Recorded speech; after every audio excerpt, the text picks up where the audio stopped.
नमस्कार साथियों, स्वागत है एक बार फिर आपका। यहाँ पर हम अभी तक जो है पिछले वीडियो तक प्रश्न क्रमांक 20 जो कि 4 नंबर का प्रश्न था मॉडल पेपर के अंदर, उसका हल देख चुके थे। आज के इस वीडियो के अंदर हम आगे के प्रश्न क्रमांक 21 के बारे में चर्चा करेंगे और जानेंगे कि किस प्रकार से जो प्रश्न दिए हुए हैं उनकी रचना हम किस प्रकार करें और उसको अपनी कॉपी के अंदर किस प्रकार से लिखें ताकि अपने को पूरे में से पूरे नंबर, अधिक से अधिक नंबर मिल सकें। 4 में से 4 नंबर हम किस प्रकार से प्राप्त करें, तो उसके लिए आपको ये वीडियो जो है पूरा देखना पड़ेगा। चैनल अगर आपने सब्सक्राइब नहीं किया है तो इसे ज़रूर सब्सक्राइब कर लीजिए। वीडियो को अपने दोस्तों में शेयर ज़रूर कीजिए और वीडियो को लाइक करना मत भूलिए। यहाँ पर सबसे पहले दिया हुआ है उत्तर क्रमांक 21 के अंदर एक 7.6 सेंटीमीटर का एक रेखाखंड अपने को खींचना है और इसे 5:8 में विभाजित करना है। तो सबसे पहले हम एक काम करें कि 7.6 सेंटीमीटर के एक तो हमारी जो स्केल रहती है उसके ऊपर 0 पर एक डॉट लगाया तो ये 0 हो गया और 7.6 सेंटीमीटर जहाँ पर ये हो जाए वहाँ पर एक डॉट लगा देंगे। इन दोनों डॉट को हम क्या करते हैं, मिला लेते हैं तो हमारा एक रेखाखंड बन जाएगा जिसमें हमारी रचना का पहला भाग कंप्लीट हो जाएगा। ए बी बराबर 7.6 सेंटीमीटर का एक रेखाखंड हमने खींचा। इसको नाम दे देते हैं हम, क्या नाम देते हैं इसको, ए और बी। चलिए अब इसको कितने अनुपात में विभाजित करना है, इसको 5:8 में विभाजित करना है।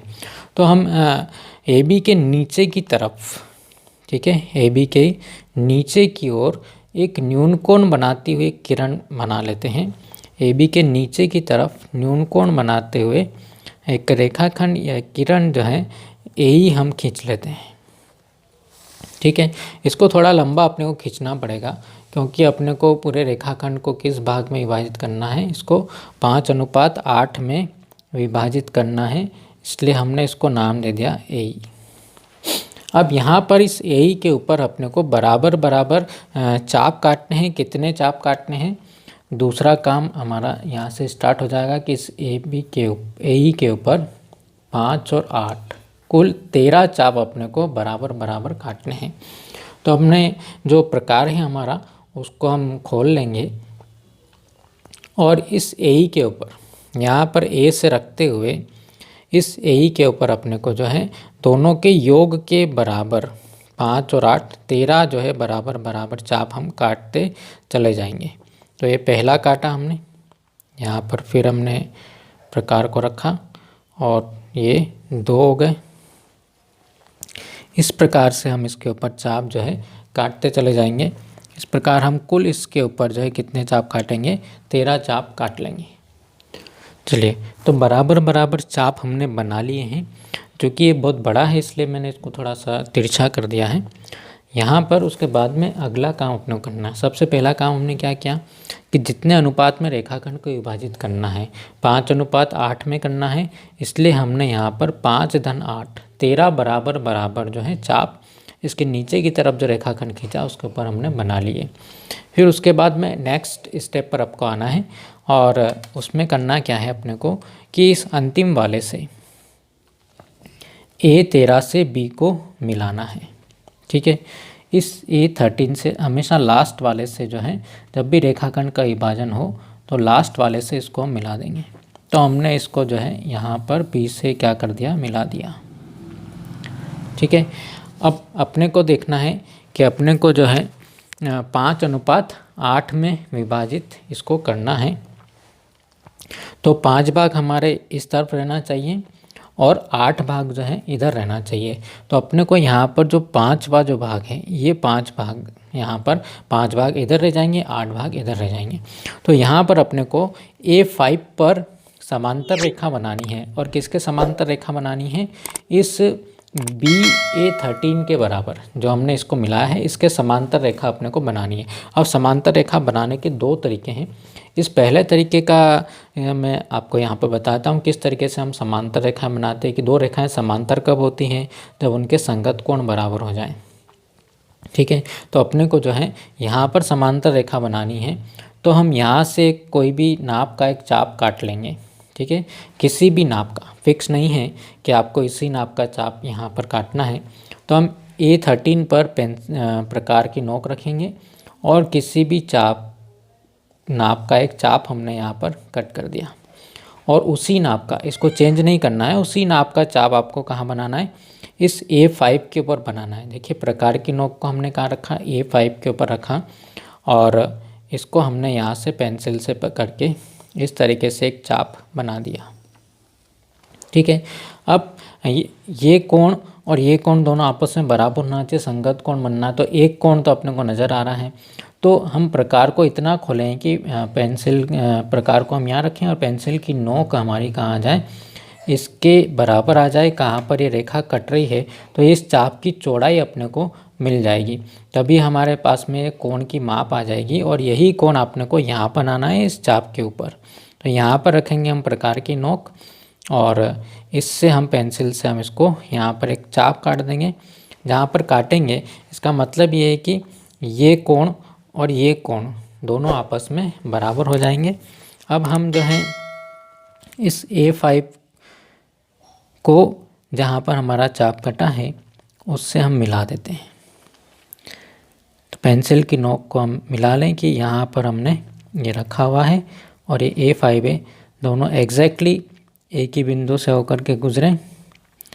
तो इस तरीके से जो अपने को रेखाखंड मिलेगा ये वाला, ठीक है, इसको आप चाहें तो नाम दे दें कि इसको हमने क्या नाम दिया है, C नाम दिया है। तो ये जो A5C मिलेगा, ये C बिंदु जो है इसको 5 और इधर वाला जो अनुपात होगा वो कितना होगा, 8 अनुपात में विभाजित कर देगा। अब इसकी रचना के पद हम लिख लेते हैं। रचना में हमने जो कार्य किया है उसको हम लिख देते हैं कि यहाँ पर सबसे पहले हमने क्या किया था, एक रेखाखंड AB बराबर 7.6 सेंटीमीटर का रेखाखंड खींचा और दूसरा काम हमने क्या था, AB के नीचे की ओर न्यूनकोण बनाते हुए किरण A खींची थी और इस पर A से हमने 13 बराबर बराबर चाप काटे थे। जितने अनुपात में काटना था 5/8 बराबर 13 बराबर बराबर चाप काटे। उसके बाद हमने क्या काम किया था कि इस A13 से B को हमने मिलाया था, तो A13 B को मिलाया और फिर हमने एक समांतर रेखा खींची थी। किसके समांतर रेखा खींची थी, इस A13 B या B के समांतर जो रेखा है हमने वो A5C बनाई है और ये A5C समांतर A13 B रेखा हमने बनाई है। तब हमें जो मिला है अनुपात, कौन सा अनुपात मिला है कि AC और CB का अनुपात जो होगा वो किसके अनुपात के बराबर मिलेगा, अपने को 5:8 के बराबर मिलेगा। तो इस प्रकार रचना भी हम लिख सकते हैं। इसके अथवा वाले भाग की हम बात करें तो यहाँ पर 4, 5 और 6 सेंटीमीटर भुजाओं वाले एक त्रिभुज की रचना कीजिए और फिर इसे एक समरूप अन्य त्रिभुज की रचना कीजिए जिसकी भुजाएं दिए गए त्रिभुज की संगत भुजाओं की 2/3 गुनी हो। ठीक है, 2/3 गुनी है। तो इसमें भी दो चीज़ें हैं, उनको हम देखें कि किस प्रकार से हम जो है इसकी रचना करेंगे। सबसे पहले हम त्रिभुज बना लेते हैं। तो त्रिभुज में सबसे पहले अपने को दिया है कि एक त्रिभुज बनाना जिसमें भुजाएं जो है वो 4, 5 और 6 सेंटीमीटर की लंबाई की लंबी हों। तो यहाँ पर हमने 4 सेंटीमीटर की एक भुजा बना ली है इसकी, और अगली जो भुजा है वो 5 सेंटीमीटर बनानी है अपने को। तो हम यहाँ से क्या करते हैं कि ये जो BC बनाया हमने, चाहे तो हम इसको नाम दे दें कि हमने इसको जो है क्या किया है B और इसको नाम दिया है C। ठीक है, तो यहाँ से अपन जो B पर जो है प्रकार रख करके एक 5 सेंटीमीटर का चाप काट लेंगे जहाँ पर भी ये कटे। उसके बाद में अगली जो भुजा है वो 6 सेंटीमीटर लंबी है। ठीक है, तो इसको हम 6 सेंटीमीटर के बराबर खोल लेंगे। इसको प्रकार को 6 सेंटीमीटर के मैंने निशान लगा रखे हैं यहाँ पर, तो उसके बराबर मैं खोल लेता हूँ और वो 6 सेंटीमीटर का चाप हम कहाँ से काटेंगे, C पर रख करके काटेंगे। देखिए थोड़ा छोटा बन रहा है, तो अपने को B पर रख करके B से हमने कितने सेंटीमीटर का चाप काटा था, 5 सेंटीमीटर का चाप काटा था। उसका निशान हमने यहाँ पर लगा रखा है। तो 5 सेंटीमीटर का इसको खोल लेते हैं और इसको हम आगे बढ़ा देते हैं।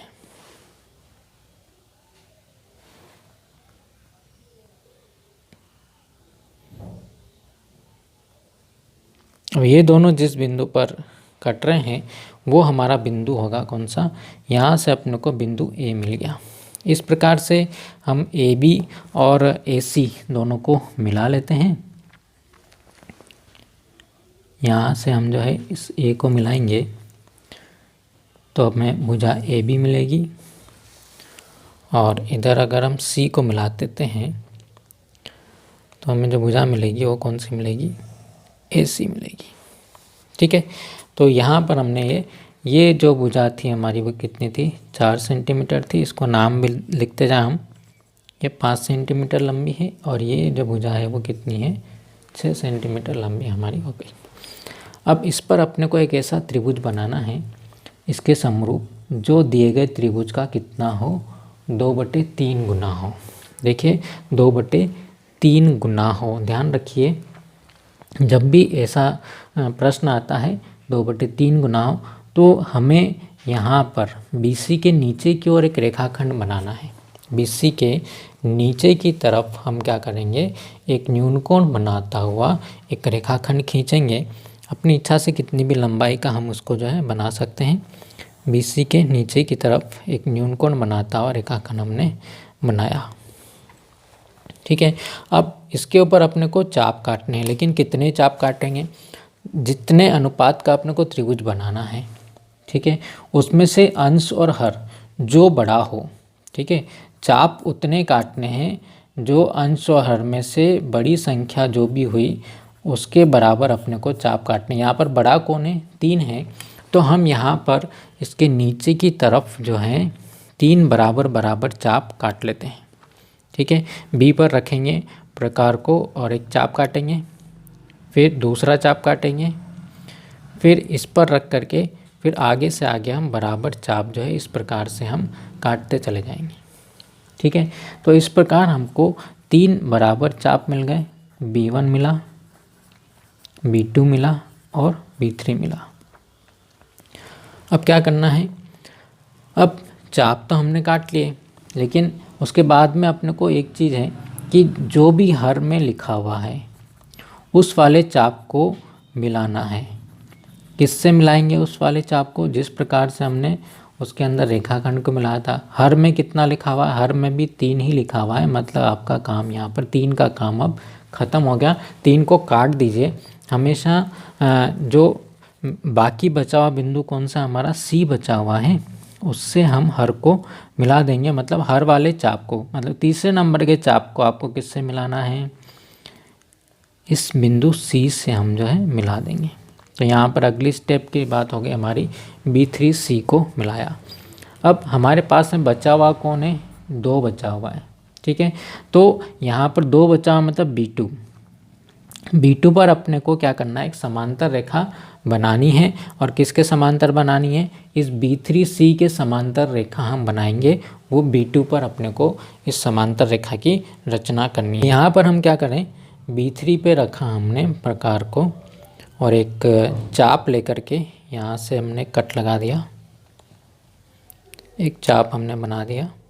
ठीक है, और B2 पे बनानी है तो प्रकार को उसी नाप से हम क्या करेंगे, B2 पे रखेंगे और यहाँ से हम एक जो है चाप इस पर बना देंगे। उसी नाप का चाप आपको यहाँ पर भी जो है बनाना है B2 पे रख के, क्योंकि आपको B2 पर समांतर रेखा बनानी है। तो ये संगत कोण का निर्माण आपको करना है। संगत कोण के लिए हम ये जो नाप है इसका, कि इसकी चौड़ाई कितनी है, ये कोण की बराबर अब कोण अपने को बनाना है। इस चाप के ऊपर बराबर कोण बनाना है, तो यहाँ पर रखेंगे हम प्रकार और इस चाप को हम क्या कर देंगे, काट देंगे।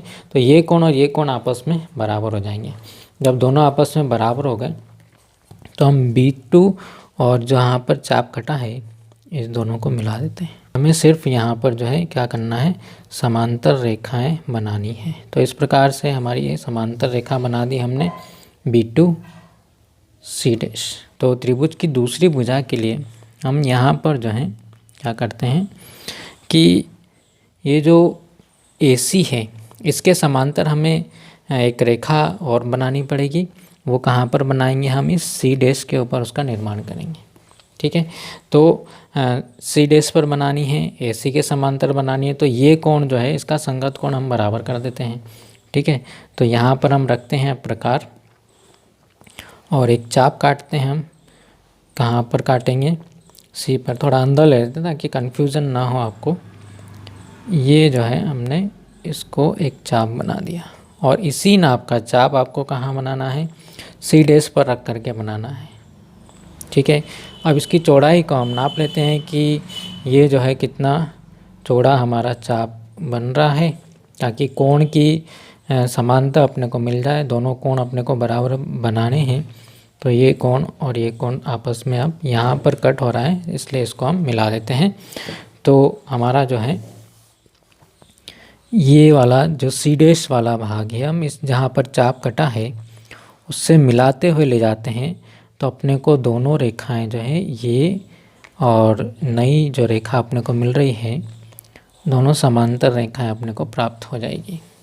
ठीक है, तो इस प्रकार से जो रेखा मिली अपने को, इसको नाम दे देते हैं हम ए डैश और सी डैश। तब हमारा जो त्रिभुज बन रहा है ए डैश बी सी डैश, ये दिए गए त्रिभुज का जो है कितना होगा, 2/3 होगा। इसकी भुजाएं जो होगी वो हमारी कितनी होगी, 2/3 गुना रहेगी। तो इसकी रचना हम लिख लेते हैं और फिर हम बात करते हैं इसके बारे में। चलिए, रचना में सबसे पहले हमने क्या किया था कि हमने एक त्रिभुज बनाया था ए बी सी। तो सबसे पहला पॉइंट हमारा हो जाएगा त्रिभुज ए बी सी की रचना की, जिसमें बी सी बराबर 4, ए बी बराबर 5 और ए सी बराबर 6 सेंटीमीटर। हमें यह नहीं लिखना है कि हमने त्रिभुज कैसे बनाया। ठीक है, त्रिभुज की रचना हमको करते आती है। तो पहला पॉइंट, एक पॉइंट के अंदर पूरे त्रिभुज हमारा सिमट के आ जाना चाहिए कि त्रिभुज की रचना की, जिसमें ए बी बी सी और ए सी इस प्रकार से हैं, या जो भी कोण दिए हों हमने त्रिभुज की रचना कर दी। उसके बाद में हमारा जो नेक्स्ट जो इस क्लास के लिए है, वही यहाँ से अपने को शुरुआत करनी है कि बी सी के नीचे की ओर न्यूनकोण बनाते हुए रेखाखंड हमने बी खींचा। इस बी सी के नीचे की ओर हमने एक न्यूनकोण बनाते हुए रेखाखंड या किरण जो है हमने खींची है। अब इस बी पर 3 बराबर चाप कटें। 3 को मैंने थोड़ा डार्क किया है, क्यों किया है, क्योंकि इसको 2/3 भाग में अपने को बनाना था। जो त्रिभुज बनाना है उसकी भुजाएं इस त्रिभुज की 2/3 गुना होनी चाहिए। तो हमने 3 बराबर बराबर चाप B1 B2 और B2 B3 काटे, ये हमने लिख दिया। उसके बाद में हमने क्या किया कि इस B3C के समांतर रेखा खींची हमने। कहाँ पर खींची है, B2 C डैश पर। कैसे बनाई ये नहीं लिखना है अपने को, हमको सिर्फ ये लिखना है कि B2 C dash B3 C के समांतर हमने एक रेखाखंड जो है, रेखा जो है समांतर रेखा इसकी बनाई है। और इस CA के समांतर, जो ऊपर वाली जो है त्रिभुज, उसके अंदर CA के समांतर C डैश A डैश हमने रेखा खींची है। C के समांतर C डैश A डैश रेखा की रचना की, और इस प्रकार अपने को जो त्रिभुज मिला है A डैश B और C डैश, ये जो है हमारा अभिष्ट त्रिभुज है। जब हम इस त्रिभुज की भुजाओं की बात करेंगे, ए डैश बी और ए बी का जब अनुपात निकालेंगे तो 2/3 आएगा। ठीक है, ऐसे बी सी और बी सी डैश का निकालेंगे तो 2/3 आएगा। मिलते हैं हम अगले वीडियो के अंदर। रचना के और अन्य प्रश्नों के लिए आपको वीडियो मिलते रहेंगे, आप उन वीडियो को देखते रहिए। वीडियो आपको पसंद आया हो तो इसे लाइक कीजिए, दोस्तों में शेयर कीजिए, और चैनल सब्सक्राइब नहीं किया है तो ज़रूर सब्सक्राइब कर लीजिए। मिलते हैं हम अगले वीडियो में अगले प्रश्न के साथ में, तब तक के लिए have a nice day, thank you.